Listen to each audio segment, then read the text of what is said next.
Shalom, jemaat Tuhan yang terkasih. Di dalam kita mempersiapkan hati kita memasuki Jumat Agung dan Paskah tahun ini, kita akan bersama-sama mengikuti rangkaian kebaktian Minggu Sengsara selama 1 minggu ini, yang akan membawa kita lebih dalam lagi merefleksikan kasih Tuhan kepada kita. Dan di dalam kesempatan ini juga Musa mengajak kita semua untuk ikut berpuasa selama 1 minggu sengsara ini, sebagai bentuk kita bergantung kepada Tuhan dan menemukan Dia sebagai sumber penopang hidup kita di dalam semua apapun yang kita hadapi. Ada beberapa hal yang dapat kita lakukan untuk ikuti kebaktian ini. Yang pertama, silakan ambil posisi duduk yang paling nyaman. Yang kedua, hindari keramaian jika memungkinkan supaya kita bisa fokus dalam kebaktian. Yang ketiga, sediakan Alkitab kita masing-masing. Dan yang keempat, tenangkan diri dan hati kita untuk kita bisa bersaat teduh sejenak. Selamat mempersiapkan diri dan mengikuti kebaktian ini. Tuhan memberkati. Selamat malam saudara-saudara yang terkasih di dalam nama Tuhan Yesus. Saat ini kita datang kepada Tuhan sekali lagi, ingin merenungkan akan kematian Yesus Kristus yang sudah kita rayakan. Dan kita akan mempersiapkan hati kita untuk masuk di dalam hari Paskah. Biarlah perenungan pada malam hari ini boleh memberikan kekuatan dan perenungan bagi setiap kita. Sebelumnya mari kita satu di dalam doa. Bapa kami yang di surga, tolonglah kami, anak-anak-Mu yang rindu untuk merasakan kasih-Mu melalui Jumat Agung dan Paskah. Kami rindu untuk tuntunan gembala yang telah menuntun kami, boleh sekali lagi kami rasakan. Dan kasih Bapa yang Engkau berikan melalui anak-Mu Yesus Kristus, boleh sekali lagi menguatkan kehidupan kami, untuk kami juga boleh mengerti akan kasih dan melakukan kasih. Pimpin kami ya Tuhan, di dalam nama Tuhan Yesus Kristus kami berdoa. Amin. Begitu dalamnya kasih Bapa, sehingga Dia mengaruniakan anaknya yang tunggal untuk setiap kita orang yang percaya kepadanya. Mari kita sama-sama memujikan lagu ini. Dalamnya kasih-Mu Bapa, terlebih dari segalanya, pengorbanan yang termulia selamatkanku dengan darah yang tercurah. Ampuniku atas dosa, ku bersujud kepadamu, oh Yesusku. Engkau ku sembah, Kau yang terindah. Pulihkan ku dengan darah-Mu. Engkau ku sembah, Bapa mulia. Seumur hidupku ku mau menyembah-Mu. Begitu dalamnya kasih Bapa kepada setiap kita, anak-anaknya. Dalamnya kasih-Mu Bapa, terlebih dari segalanya, pengorbanan yang termulia selamatkanku dengan darah yang tercurah. Ampuniku atas dosa, ku bersujud kepadamu, oh Yesusku. Engkau ku sembah, Engkau ku sembah, Kau yang terindah. Pulihkan ku dengan darah-Mu. Engkau ku sembah, Bapa mulia. Seumur hidupku ku mau menyembah-Mu.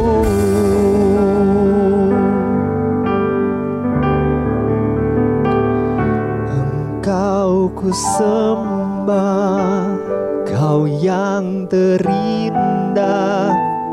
Pulihkan ku dengan darah-Mu.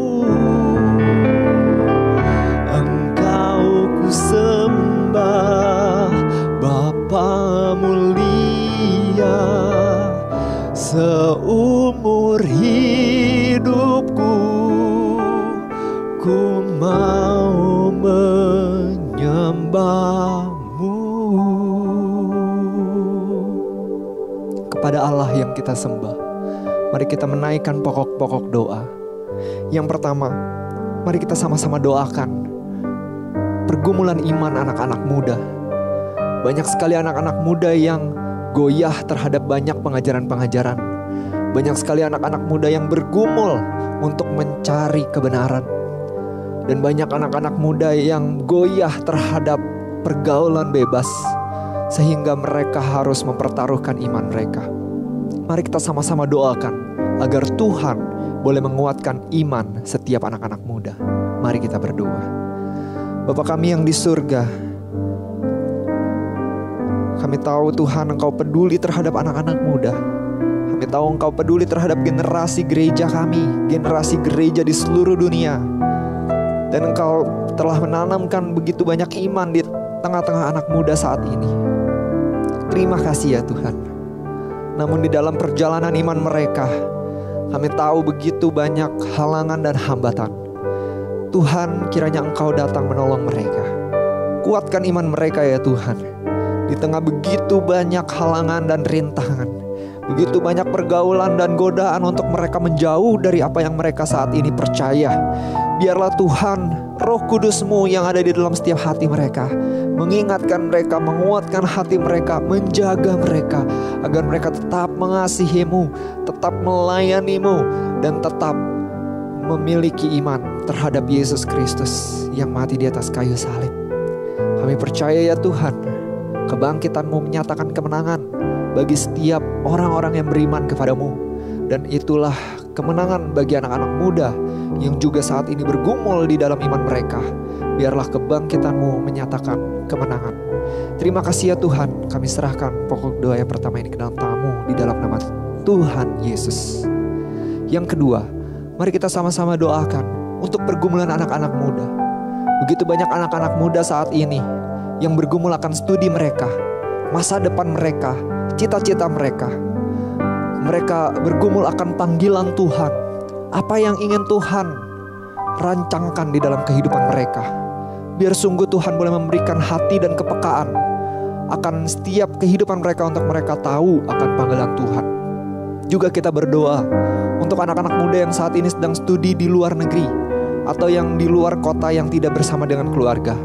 Kita doakan mereka agar mereka pun boleh memiliki komunitas yang kuat di dalam Tuhan.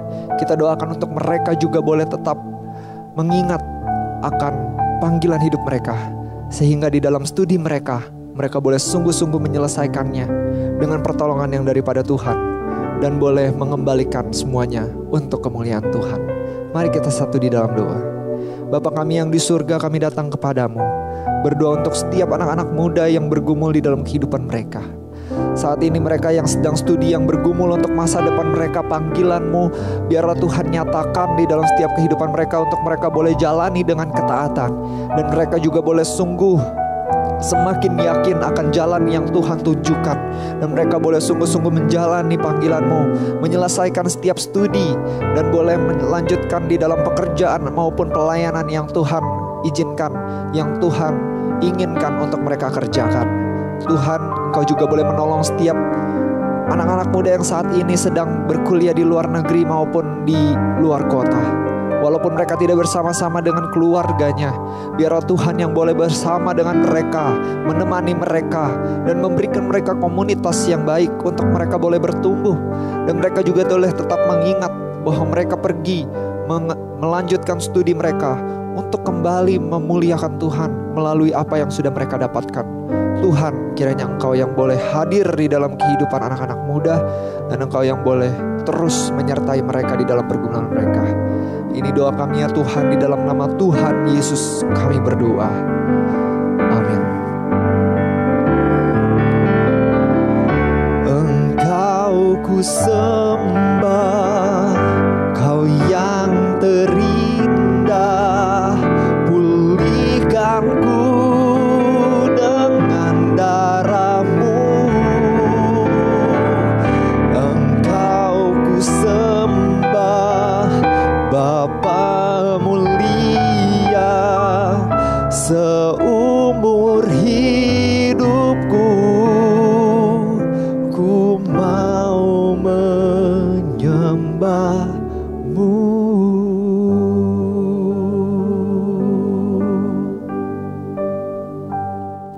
Mari kita berdoa. Jadikanlah kami umat yang memuji dan menyembah-Mu ya Tuhan, sehingga pada petang malam hari ini kami menjadi kawanan domba gembalaan-Mu yang diberkati oleh kuasa Tuhan. Pimpin dan berkati ya Tuhan di dalam perenungan hari ini, sehingga betul-betul kuasa firman boleh menyentuh dan mengubah kehidupan kami. Terpuji dan termulialah nama-Mu, di dalam nama Kristus kami berdoa. Amin. Saudara-saudara, perenungan firman Tuhan malam hari ini diambil dalam Injil Yohanes pasalnya yang ke-10 ayat 11 sampai 12 dan kemudian dilanjutkan ayat 17 sampai ayatnya yang ke-18 dengan tema Yesus Gembala yang baik. Akulah gembala yang baik. Gembala yang baik memberikan nyawanya bagi domba-dombanya. Sedangkan seorang upahan yang bukan gembala dan yang bukan pemilik domba-domba itu sendiri, ketika melihat serigala datang, meninggalkan domba-domba itu lalu lari. Sehingga serigala itu menerkam dan mencerai-beraikan domba-domba itu. Bapa mengasihi aku, oleh karena aku memberikan nyawaku untuk menerimanya kembali. Tidak seorang pun mengambilnya daripadaku, melainkan aku memberikannya menurut kehendakku sendiri. Aku berkuasa memberikannya dan berkuasa mengambilnya kembali. Inilah tugas yang kuterima dari Bapakku. Amin. Akulah gembala yang baik. Saudara-saudara, kalimat ini bisa diterjemahkan bahwa Yesus adalah satu-satunya gembala yang baik. Dalam Injil Yohanes pasal 10, Yesus mengungkapkan 3 ciri gembala yang baik yang menunjuk kepada sifat ilahinya. Ciri yang pertama, Yesus gembala yang baik itu mengenal domba-dombanya.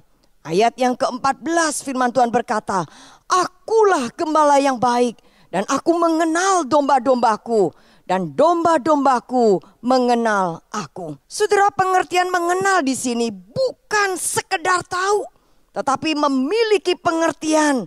Yesus memiliki relasi yang dekat, yang intim, mengenal luar dan dalam. Siapakah yang paling mengenal domba selain daripada gembalanya? Saudara, hal yang paling menenteramkan dan meneduhkan hati kita adalah bahwa Yesus mengenal kita luar dan dalam. Yesus tahu apa yang paling kita butuhkan dan yang tidak. Dia bisa bedakan apa yang menjadi kebutuhan kita dan yang menjadi keinginan kita. Saudara, Yesus mengenal kita dalam bagian ini juga memiliki sebuah pengertian. Yesus melindungi dan memiliki kita. Saudara, mengenal kita dalam bagian ini juga mempunyai suatu pengertian bahwa Dia memiliki kita. Namun pertanyaannya, mengapa kita sering merasa tidak tentram? Mengapa sering kita merasa tidak tenang dalam hidup ini? Mengapa di dalam hidup ini kita merasa gundah gulana dan khawatir? Mengapa, saudara? Karena kita tidak yakin bahwa diri kita sudah menjadi milik Yesus Kristus. Saudara, sadarlah bahwa kita ini adalah miliknya Kristus. Dialah gembala kita yang baik. Dia mengenal kita. Dia tahu persis akan kelebihan kita. Dia tahu persis apa yang menjadi kelemahan kita. Yang kedua, ciri daripada gembala yang baik. Seorang gembala yang baik bukan hanya mengenal miliknya, tetapi juga memelihara miliknya. Ia menghabiskan hidupnya untuk memelihara dombanya. Dia bekerja keras dalam cuaca yang buruk, menelusuri bukit-bukit tandus hingga menemukan padang rumput untuk memberikan makanan bagi kawanan domba-dombanya. Ciri daripada gembala yang baik yang ketiga, bahwa gembala yang baik itu melindungi akan domba-dombanya. Saudara, apa yang paling kita takutkan dalam kehidupan ini? Apa yang saudara paling cemaskan? Apa yang saudara paling khawatirkan dalam kehidupanmu? Khususnya di masa-masa pandemi corona seperti ini. Kegagalankah? Kesehatan yang semakin merosotkah? Relasi di dalam keluarga yang semakin hambar dan tawar? Masa depan anak-anak? Keuangan yang semakin menyempit? Atau apa, saudara? Mari di minggu kita merayakan Paskah ini. Kita merayakan akan kebangkitan Kristus. Kita merayakan kemenangannya. Ingatlah bahwa Yesus Kristus yang bangkit itu adalah gembala kita yang baik. Yesus adalah gembala yang baik yang akan memelihara, yang akan melindungi kita dari segala hal yang kita takutkan dalam hidup ini. Saudara, pemeliharaan dan perlindungan daripada Tuhan Yesus Kristus bukan berakhir ketika dia mati di atas kayu salib, melainkan sampai pada kekekalan. Perhatikan ucapan Yesus di dalam ayat 17 dan 18 yang tadi kita baca. Di situ dikatakan, Bapa mengasihi aku, oleh karena aku memberikan nyawaku untuk menerimanya kembali. Tidak seorang pun mengambilnya daripadaku, melainkan aku memberikannya menurut kehendakku sendiri. Aku berkuasa memberikannya dan berkuasa mengambilnya kembali. Inilah tugas yang kuterima dari Bapa. Saudara, ajaran mengenai salib itu tidaklah lengkap tanpa pemahaman ini. Kematian Kristus adalah kematian yang sepenuhnya ditentukan olehnya. Ia melakukannya atas pilihannya. Ia berkuasa untuk memberikan nyawanya dan berkuasa untuk tetap mempertahankannya. Yesus tidak dibunuh. Ia memilih kematian walaupun berada di bawah kekuasaan kerajaan Romawi dan ketatnya agama-agama di Israel. Dan kekuasaan-kekuasaan tersebut tidak dapat menimpakan salib itu kepada Yesus. Saudara, Yesus memikul salib dengan sukarela demi kasihnya kepada saya dan kepada saudara. Saudara, dalam sejarah tidak pernah ada satu orang manusia yang mati kemudian bangkit atas kehendaknya sendiri kecuali Yesus Kristus. Yesus buktikan itu dengan naik di atas kayu salib. Dia tidak harus mati, tetapi dia rela mati menggantikan dosamu dan dosaku. Ia menghapus dosa-dosa kita. Pada hari yang ketiga, ia bangkit dan Yesus menunjukkan kemenangan atas maut. Saudara, Yesus berkuasa atas kehidupan. Yesus juga berkuasa atas kematian. Maka jelas pemeliharaan dan perlindungan yang Yesus Kristus berikan itu bersifat total dan kekal. Di dalam ayat 28 dan 30, saudara, di situ menegaskan Yesus adalah gembala yang baik. Gembala yang baik itu mengenal akan domba-dombanya dari luar dan dalam. Yesus gembala yang baik itu memelihara domba-dombanya secara total. Gembala yang baik melindungi dombanya sampai kekal, sampai selama-lamanya. Dan itu hanya bisa dilakukan oleh Yesus Kristus, gembala kita yang baik. Dan karena kita mempunyai gembala yang baik, saudara-saudaraku, jadilah domba yang baik. Mari sejenak kita berdiam diri di hadapan Tuhan. Jikalau ada hari ini orang-orang yang putus asa, kecewa, ingin menyerah. Ada orang-orang yang gentar melihat besarnya masalah dan tantangan, kesulitan-kesulitan hidup yang ada. Saudara, datanglah kepada Yesus Kristus, Sang Gembala Agung hidup kita. Dia mengenal saudara, Dia pemilik jiwamu. Yesus Kristus Sang Gembala Agung itu begitu mengasihi saudara. Setiap tetesan darahnya yang tercurah di atas Kalvari itu adalah tanda kasihnya bagimu dan bagiku.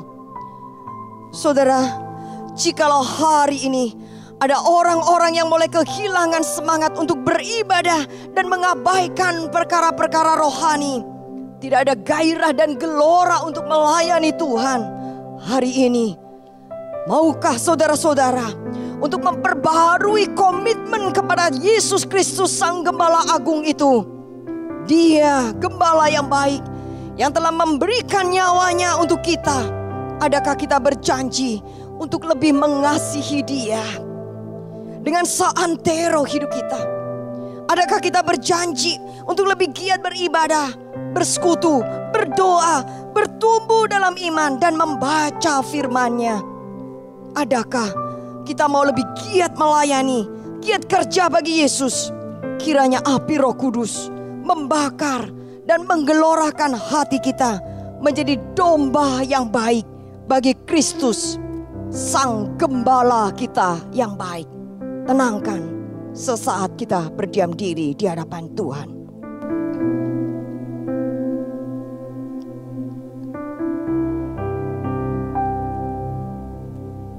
Tuhan bertanya kepadamu, apakah engkau mengasihi aku? Ya Tuhan, aku mengasihimu. Itu jawabmu. Tuhan bertanya kepadamu, apakah engkau melayaniku? Ya Tuhan, aku mau melayanimu. Itu janjimu. Tuhan bertanya kepadamu, apakah engkau selalu setia kepadaku?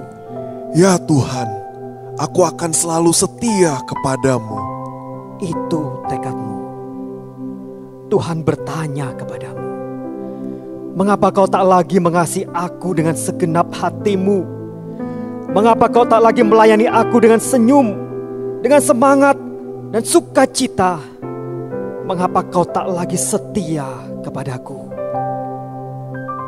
Tuhan bertanya kepadamu, apakah yang menjadi jawabmu? Ke dalam tangan-Mu ya Yesus, Gembala kami yang baik. Kami serahkan hidup kami sepenuhnya kepadamu. Karena Engkaulah yang paling mengenal kami. Engkaulah Tuhan yang memelihara dan melindungi kami. Jadikanlah kami domba-domba-Mu yang baik, yang mengasihi-Mu, yang melayani-Mu. Sebagaimana Kristus Yesus mengasihi dan melayani kami. Di dalam nama Kristus, Gembala kami yang baik, kami bersyukur, kami berdoa. Amin. Terima kasih Yesusku, terima kasih Yesusku. Puji syukur hanya bagi Tuhanku. Terima kasih Yesusku, terima kasih Yesusku. Puji syukur hanya bagi Tuhanku. Puji syukur hanya bagi Tuhanku. Puji syukur hanya bagi Tuhanku. Tuhan memberkati.